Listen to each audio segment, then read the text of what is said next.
A couple in Warsaw discovers something that leaves them speechless and stunned. In my latest I Have a Story, photographer Curtis Akers and I want to introduce you to the husband and wife who are learning about a long-lost uncle and a little-known chapter of American history, thanks to their curiosity and some well-preserved scrapbooks. Well, we didn't know what it was.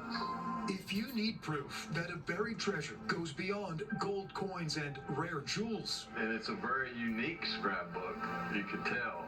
take a gander at Richard and Susan Golden's dining room table. And I think there was a reason why the two of us discovered these things. Sometimes gems surface in the most unlikely of places. It's amazing that these even exist. The couple from Warsaw consider themselves rich beyond measure, Oh, it's definitely a treasure. not from a money tree, but their family tree. These are basically Polaroid photographs. While cleaning out his boyhood home following his mother's death, There were two scrapbooks Richard discovers a trove tucked in the corner of the attic. buried at the very bottom. Keepsakes that hadn't seen the light of day in decades.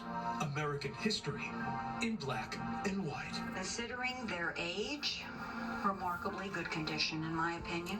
Snapshots of Major Robert Alfred Golden. This is him receiving a commendation.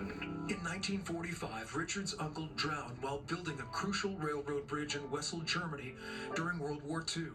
My uncle's passing was something that my dad just didn't discuss with us. The 33-year-old fades from memory. Because it hit him so hard, he was very close to his brother. The albums captured not just Richard's long-lost relative, but a little-known chapter. But we knew nothing about how this tied in with my Uncle Fred. Sitting in the shadows. They didn't get the accolades that they deserved. The 388th Engineering Regiment, made up of African Americans, helped build a 1,300-mile-long highway right through Alaska and Canada in 1942. Pretty rugged conditions that they were going through. A paved road that proved crucial in the country's war effort. Anyone who served in the Army has made a sacrifice. Major Golden served as an officer in the segregated unit before transferring to Europe. Well, the date is 1945. The Goldens knew their discovery was exceptional. And I said, gracious goodness, we need to preserve this. Enter Sylvia Marshall.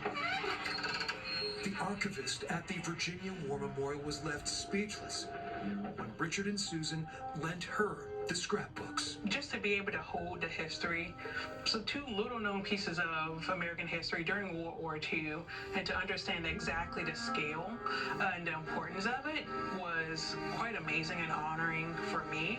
Sylvia spent nearly a year scanning and cataloging each picture and page. And with it being digitized, you can really get in here and see the details, not only the soldiers that were part of the process, but the construction of the bridge. The snapshots detail the sacrifices made by the soldiers and their officer while enduring harsh conditions, a wilderness, a world away from civilization. Living in log cabins and dealing with nature. In the scrapbook, we see photographs of moose. We're recognizing a legacy of service. We're recognizing, a long history of American ingenuity with both these constructions. The images also offer a rare glimpse into the lives of indigenous people in the upper Northwest. And this one is one of my favorites here. Sylvia believes preserving these one-of-a-kind scrapbooks adds to America's tapestry. This information isn't just limited to Mr. and Mrs. Golden. It's not just limited to me or the memorial. It's now statewide. It's now nationwide. Sylvia was a godsend. She really was. She did what needed to be done and showed the reverence and respect that needed to be shown. Richard and Susan breathe easier knowing the place where Uncle Fred is memorialized will also protect his and the 388th legacy. I was hopeful that they would tell us a lot about my uncle, the things that we didn't know. Recently, the Goldens would retrace the Major's final steps. If walls could talk, if this bridge, if this land could talk, what stories it could tell. From the site of his death and where the bridge named in his honor once stood, It was a very humbling experience. to his eternal resting place at Netherlands American Cemetery. Tears are gonna come to my eyes. Margrine Cemetery is absolutely beautiful. It's breathtaking. It's the least we could do. The Goldens are grateful the scrapbooks weren't thrown in a dumpster or left behind. There's a lot of history there, and if we don't preserve the legacy, the story's going to die. There's just such a wealth that needs to be passed on to another generation. For I Have a Story. There's history behind everything that one finds.